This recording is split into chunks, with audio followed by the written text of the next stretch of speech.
আল্লাহ, তোমার ভান্ডারিতে তো অনেক কিছুই আছে, আমি কিছুই চাইলাম না। ঠিক আছে, আমার কষ্ট দুঃখ সব বাদ দিয়া আজকে আমার নেত্রীর লেগা তোমার কাছ থেকে একটু জান ভিক্ষা আছে। আমার নেত্রী আজকে 3 দিন ধরে 4 দিন ধরে আইসিইউতে ভর্তি। হাজার হাজার অসহায় মানুষ আমার নেত্রী রাজিয়া মার জন্য হাজার মানুষ কানতি করতেছে। আল্লাহ, তুমি কি দেখো না? একটু ছায়া দেখো, তাইলে তো আমাদের মুখের দিকে। সে ছাড়া আমাদের বাংলাদেশ এখন একদমই অচল। ঠিক আছে, আর একটা কথা কি, সবাই মার জন্য দোয়া করবেন আল্লাহ পাকের কাছে।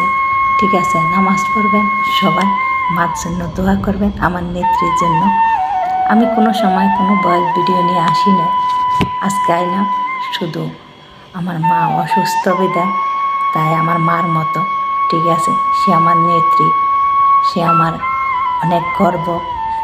ঠিক আছে, সে এতবার অসুস্থ হয়েছে, এত কষ্ট দিছে ডাইনি, তাও আমার বাংলাদেশ ছেড়ে জানে, কইছে আমার ঠিকানা বাংলাদেশে, বাংলাদেশ ছেড়ে কোথায় যাব। আজও সে অসুস্থ আইসিতে ভর্তি, তাও বাহিরে কোনো হাসপাতাল মেডিকেলে যাইল না, শুধু আমাদের বাংলাদেশের মুহর দিকে চায়, আমাদের মুহর দিকে চায়, সন্তানের মুহর দিকে চায়, আমার গরমিন চায়া আইজও যাইল না।